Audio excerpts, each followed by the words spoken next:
साधूची झोपडी. एका गावामध्ये दोन साधू राहत होते. ते दिवसभर भीक मागत आणि मंदिरामध्ये पूजा करत.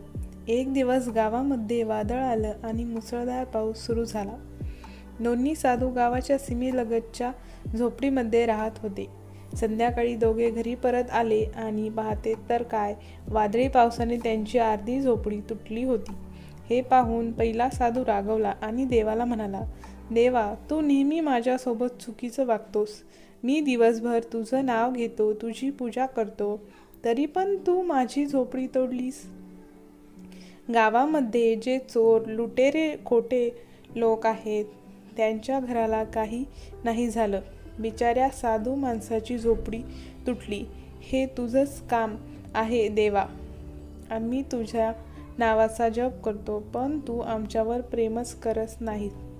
यावर दुसरा साधू तेथे आला आणि तुटलेली झोपडी पाहून खुश होऊन नाचायला लागला आणि म्हणाला, हे देवा, आज माझा विश्वास बसला की तुझं आमच्यावर किती प्रेम आहे.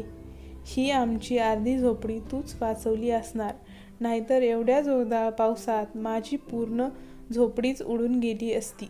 ही तुझीच कृपा आहे की आमच्याकडे अजून डोकं झाकण्यापुरता निवारा आहे. निश्चित हे मी केलेल्या पूजेचं फळ आहे आणि म्हणूनच मी उद्यापासून तुझी अजून पूजा करेन, कारण माझा तुझ्यावरचा विश्वास खूपच वाढला आहे. तुझा सदैव जय जयकार हो. मित्रांनो, एकाच घटनेला एकसारख्या दोन लोकांनी किती वेगळ्या दृष्टीने पाहिलं. आपले विचार आपलं भविष्य निश्चित करतात. आपलं जग तेव्हाच बदलेल जेव्हा आपले विचार बदलतील.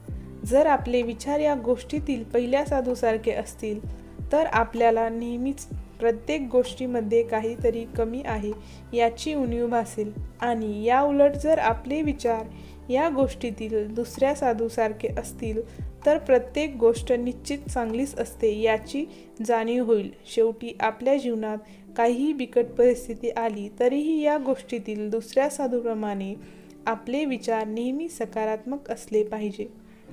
मित्रांनो, अशाच नवनवीन गोष्टींसाठी माझ्या चॅनलला सबस्क्राईब करायला विसरू नका.